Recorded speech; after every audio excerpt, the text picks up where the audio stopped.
Severe storm cleanup. From Colorado to Tennessee and Texas, communities are picking up the pieces following violent weather. A lot of power lines, trees in the road. Getting ready. See how firefighters who normally work in a city are gearing up for the call to battle wildfires. Well, there's a lot of training and a lot of different levels of training happening here. Fishkill. What's behind hundreds of dead fish washing ashore in Texas? The fish simply can't breathe. Dry spring. How the sudden lack of rain is impacting Midwestern farmers. We have held off on planting some things just because of how dry it's been. And a look back on the historic floods in Iowa 15 years ago today. From our nation's capital, this is the National Weather Desk. Good morning and welcome to the National Weather Desk. I'm Angela Brown. Communities in Colorado were among those around the country dealing with severe thunderstorms on Monday. Streets flooded in the center of Boulder as the city was hammered with rain and hail. In Colorado Springs, the municipal airport saw nearly 5.5 inches of rain in one day, according to the Colorado Springs Fire Department. Floodwaters rose so high that some communities had water up to their car bumpers. Strong thunderstorms also pushed through portions of Louisiana Monday afternoon. The roof right there of a house was partially torn off. Several trees also toppled, and street signs along Highway 175 were bent by the wind. Those storms have since moved on, with most of the region seeing partly sunny skies today. Now, severe weather on Sunday caused tornadoes, thunderstorms, and hail across portions of the South and also the Midwest. We have several reports, on the cleanup, starting with reporter Mamie Ba outside of Dayton, Ohio. Take a look here. You have this tree that has fallen on top of a home. You can see it coming through the wraparound front porch. Take a look at the body of this tree, the trunk very large. Now, part of it coming through the front porch of this home right here, as you can see, it just coming through completely. And then when we step back, you can see other parts of the tree, other branches of it going on top of the roof. And that same system was stirring up a tornado in eastern Tennessee. The National Weather Service confirms a twister packing 95-mile-an-hour winds touched down. You can see the damage nearly 80 miles north of Chattanooga. It cut a path that was nearly 2 miles long and 50 yards wide. Fortunately, no one was hurt, but the storm did knock down trees and power lines. You can see it there, and peeled off the top of homes and buildings while causing other sorts of damage. And people in southeastern Texas are still cleaning up this morning following those storms as well. Heavy rain and strong winds led to flooding and widespread damage in Beaumont. Some winds toppled 80 miles an hour. There was also significant lightning that many viewers actually caught for us. You can see it right here on camera. Reporter Maya Caleb spoke to a storm-weary families. Going through West Walton, there was a lot of power lines, trees in the road. But Joey Anderson describes what he saw after a thunderstorm passed through Hardin County, leaving extensive damage. that tornadoes came. That's what I was thinking. Maybe the tornado dropped in, but the wind was pretty high. He's choosing to view recovery efforts with a positive outlook. If you're from around here, you're used to hurricanes, so we got a generator and all a window unit, so we're good. While Anderson's property sustained minimal damage, other residents were not as lucky. Bad enough to have volunteers knock on my door at 7 o'clock in the morning and help me out. The storm left lots of debris at Kendrick Heisler's home, including an uprooted tree. When this tree uprooted and fell, the one beside it was going to fall on my house as well, so we needed to get it down pretty quick. Storms are common in the area, but residents were not prepared for the aftermath. Heard noises that were unfamiliar to living in this area, but nothing alarming until we saw the damage the next day, which included widespread power outages. The community is coming together to help each other. It was overwhelming, but not as much as all the help I got, so I was really grateful for that. And nearly 1 year ago, parts of Montana were devastated when the Yellowstone River jumped its banks throughout Paradise Valley, leaving a nightmarish trail of destruction along the way. Jonathan May took a trip through the valley to talk to the people who have an up-close look at the river every single day. You can see how much calmer these waters are compared to 1 year ago, where raging waters left a mark that can still be felt today. The Yellowstone Raft Company owner tells us what she's experienced. Living here in the valley, it just seems a bit wider in some parts, and still there is lots of debris, mainly huge trees and broken branches, and some parts to somebody's house or something like that is still tangled up. They've now been out on the Yellowstone River since the 1st of May. Andra says they noticed changes caused by last year's flood. Some of the channels have changed a bit. They've shifted to the side. Some of it has become one side's higher, one side's lower and deeper, and also some of those boulders have just shifted around, so we actually have more rapids in there, especially in the town stretch. I think it looks completely different. 2 researchers at Montana State University are studying the changes on the river. They plan to help remap the Yellowstone River and see what's different, floating the portions between Livingston and Yankee Jim Canyon at the start of the summer. Right now, Canada is facing its worst wildfire season on record. Western states, right here in the U.S., are watching and preparing. Firefighters who normally battle flames in cities are getting ready if they are needed in the woods. Joe English is in Portland, Oregon to show us how they are preparing. Well, there's a lot of training and a lot of different levels of training happening here. And you can tell by the color of the helmets the firefighters are wearing. The white, that's a task force leader. The red helmets, those are engine bosses. And in the yellow, those are wildland firefighters. But over the past 12 years, they're all learning the same steps to keeping a wildfire from spreading, whether it's rolling out hoses, getting the sprinklers on, or setting up a portable pond. And that holds 3,000 gallons of water. So when the helicopter comes along, then they have a source to be able to dip their buckets in, and off to the fire they go. And it's not just physical work. The firefighters almost have to learn a new way to talk to each other. I copy, bring me in, set spot down. Say if a helicopter pilot needs to know where to drop the water. I want you to come in from the south to the north and do a spot drop down at the end of the line. We're not typically used to doing that outside the capacity of maybe in a medical evac or something like that. So going through those challenges and the different verbiage is really something that we have to work through because we come from, different backgrounds, but we have to find common terminology. So that's really what we're working on today is that common terminology and really clear communication so we can get the job done. A job they all expect to be doing more often. We used to be deployed on 4 and 7 day conflagrations before. Now they're 14 and 28 days, and the bootleg fire being one of the largest ones that we've had here in the state of Oregon. Unfortunately, are becoming the norm now rather than the exception. As temperatures rise, people are spending more times outdoors soaking up the sun. That also means in some places they could be dealing with dangerously hot temperatures. That's especially true, though, in Texas. Monique Lopez is in Austin with tips for staying safe this summer. The heat is on in central Texas. While warmer temps may be welcomed, the scorching heat can be unbearable and dangerous. The heat is extremely dangerous to anybody, including regular adults, pets, children, and the elderly.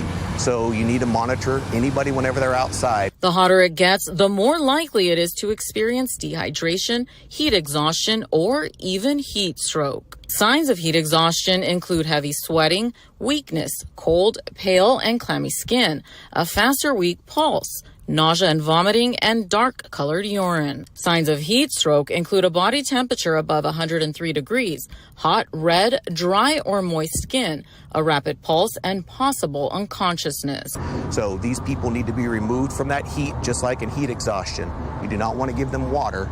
You want to monitor them, cool them off as much as possible. EMS says kids are one of the most vulnerable since their temperature raises 3 to 5 times faster than an adult. EMS says you should be drinking 2 to 4 ounces of water every hour. But if you start feeling like you're dehydrated or feel like you're getting heat exhaustion, you want to avoid chugging water or Gatorade and just make sure you're sipping it. When going outside for an extended time, wear loose, light-colored clothing, a hat, and sunscreen.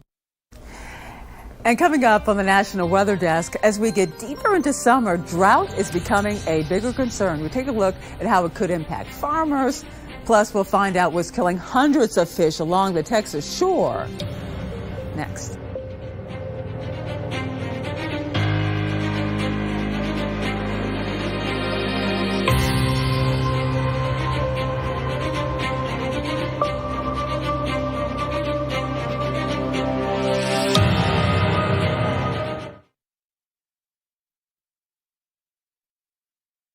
I'm meteorologist Charlie Lopresti. Look at the Northeast. Expect a wide range in temperatures in the Northeast today. We have some 50s, 60s, 70s, and even 80s for parts of the area where we have our warmest temps. There we're going to see the most sun. There'll be more clouds with some showers, especially in New England. This is 2 o'clock in the afternoon today. Notice we're brighter the farther south and west you go.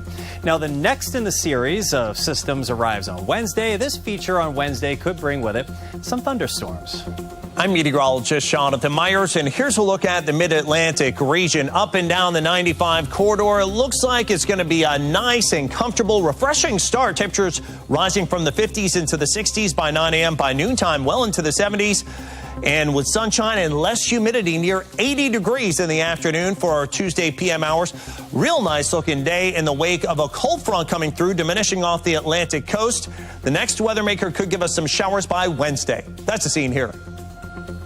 I'm meteorologist Vitas Reed. Here's a look at your southeast forecast highs for the day. 82 Nashville, looking at 82 in Raleigh, 75 Atlanta, 79 Birmingham, 92 in Mobile, 93 Tampa. Looking at some sun and clouds to start the day off, but it looks like we are seeing the chance for showers and thunderstorms developing across parts of the south. Looking around Atlanta, Macon, there could be a few gusty storms with this, but there'll be pockets of sunshine as well. Sun and clouds over Florida with a few spotty afternoon showers.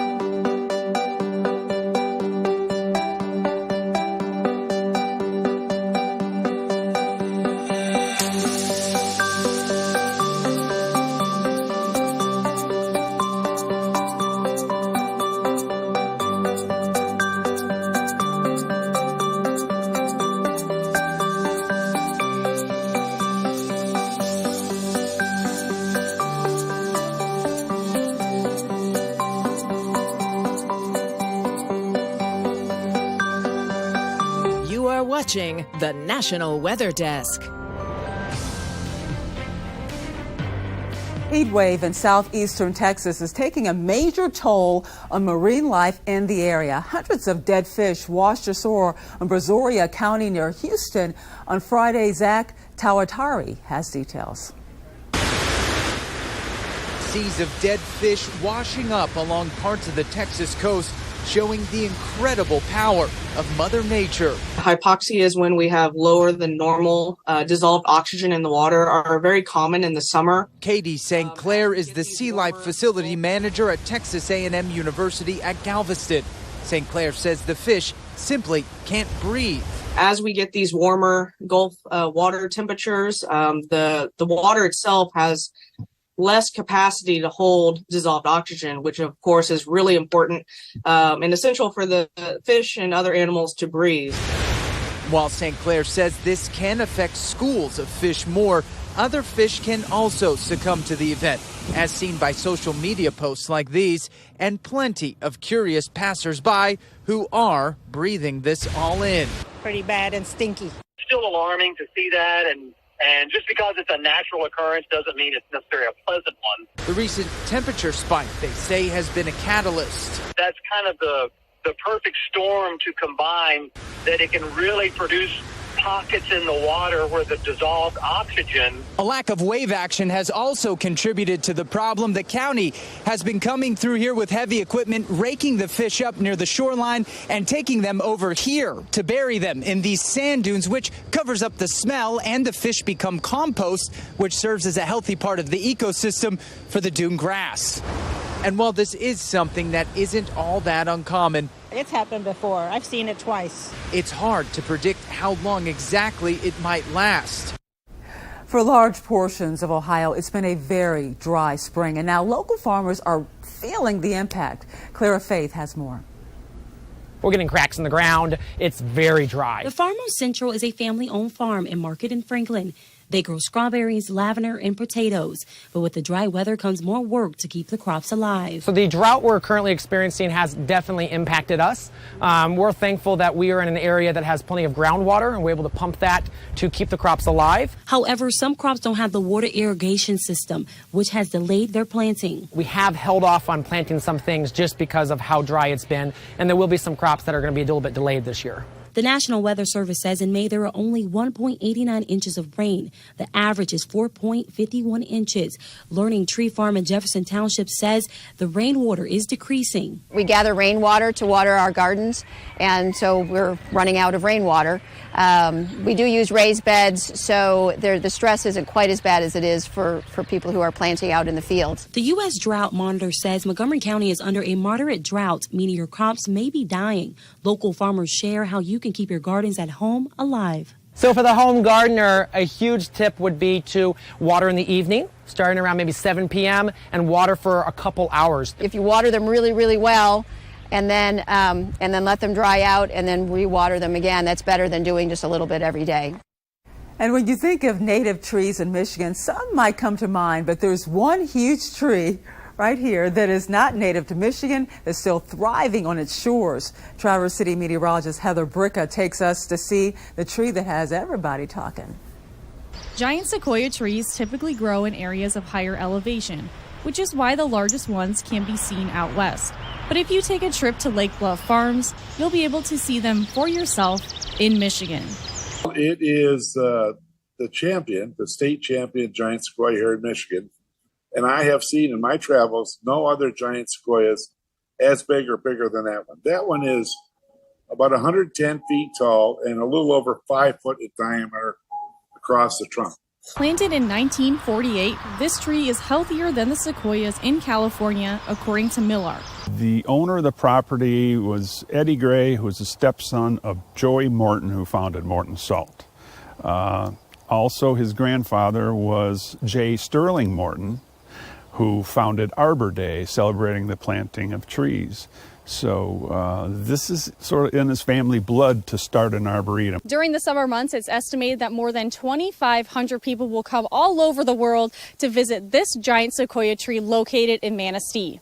The climate in Michigan has been able to support this 110-foot tall tree to grow and keep growing. This one's really special because it has shown the genetic ability to grow in colder climates. So Archangel Ancient Trees has cloned this tree. We've made several hundred copies of the tree. This is the largest this side of the Rockies, so it covers a lot of territory. It's a sense of pride for Manistee County. People are coming from a long ways to see this tree. Thriving sequoias help reverse climate change because they sequester CO2 about 10 times faster than almost any other tree on the planet, according to Millard. Dust devils become more common as temperatures increase, leading to more sightings in the spring and summer months. But what else is needed for these twirling pockets of air to form? Let's turn to meteorologist John Gunn for some answers. Check out this video, which was taken by Randy in Cincinnati, Ohio. Randy is watching a ball game here at the ball field when this formed. Looks like a mini tornado. Watch it go across the field here, and the players just kind of cleared the field. Folks were watching this thing as it came across the field, and as it moves from right to left, check out what it does as it comes over here and takes out some of the chairs as it moves off the field. So what the heck is going on here? Well, this is something we call a dust devil. What happens is that we begin to see hot air rising on that dirt baseball field. The dark dirt soaks up the sunshine and the ground gets really hot, and that hot air near the ground starts to rise up in the sky. Now, as that happens, the air rises, we get an area of low pressure that actually forms at the surface. So as the air rises, low pressure's at the surface, and we get a counterclockwise circulation there.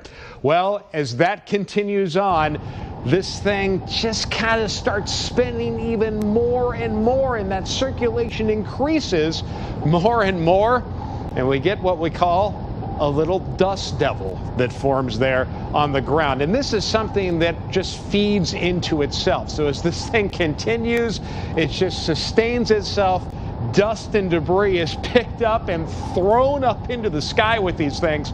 Eventually, though, the circulation breaks down. Why does it break down? Well, it starts to suck in some cooler air, and that cooler air gets picked up, eventually disrupts the circulation, and they go away. But these are common in the summer months, especially across areas that get hotter, dark surfaces where you have a lot of dirt, a lot of dust, and it picks that dust up, spins it around, and forms what looks to be a mini tornado. Dust devil is something to watch out for during the warmer summer months. And time now for a short break as we go take a look at the views from Forest Dunes Beach in South Carolina.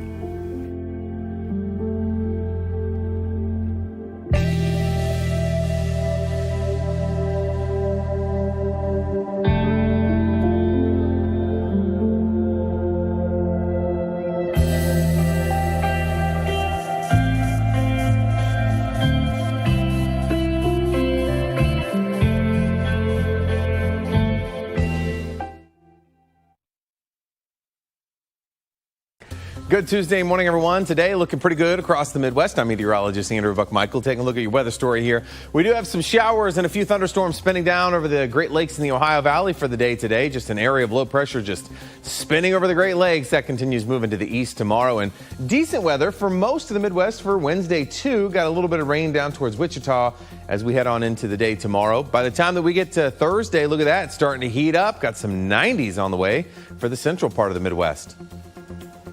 Good morning. I'm meteorologist Alex Garcia. Here's a look at your regional weather. We're starting off a little cool all the way from Oklahoma back up to Amarillo, and a little warmer from El Paso down into Brownsville, where we're starting up at 81 degrees this morning. Lots of humidity building up through South Texas. Plus, we've got the system moving across the northern portion of the region. That could bring some pretty big showers and thunderstorms up to the north. Otherwise, look for temperatures to warm up into the toastiness again. I'm meteorologist Alex Garcia. That's a look at your regional weather. Well, hi there, everybody, and a happy Tuesday to you. I'm meteorologist Shannon O'Donnell. Here comes some June monsoonal moisture. Look at the thunderstorms there that will rotate through Boise and Jackson Hole today versus a cool down, the marine pushback for Seattle and Portland. Same goes for San Francisco with temps only in the 60s there. A look at our weather maker. Boy, loads of thunderstorms from the Sierra Nevada toward the Wasatch and the Rockies in Utah and Colorado. And that's the scene from here.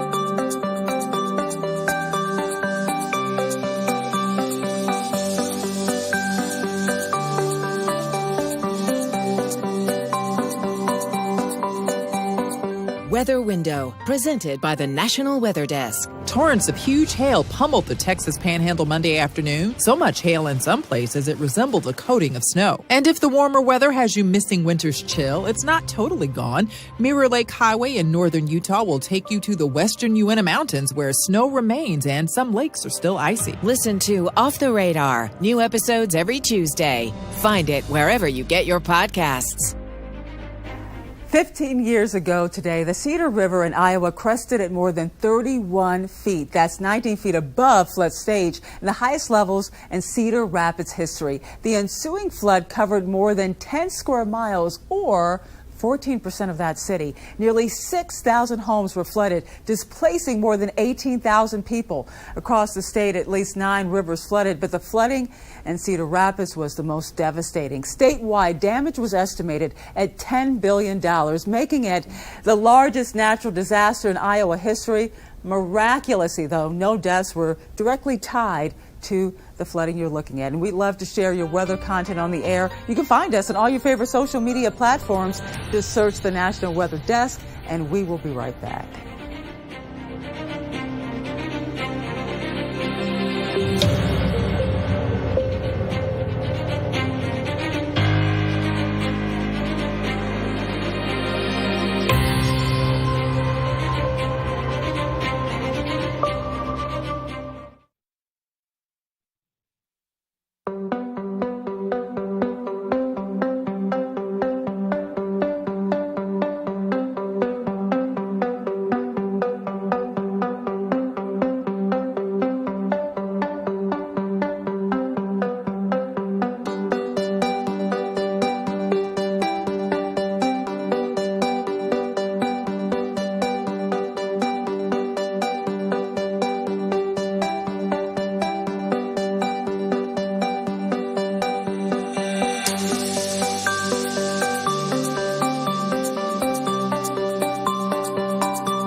And thank you so much for joining us. Tomorrow on the National Weather Desk, we'll talk with an expert about how humans and the weather are impacting coral reefs all over the globe. I'm Angela Brown. Make it a great Tuesday, and we'll see you right back here tomorrow.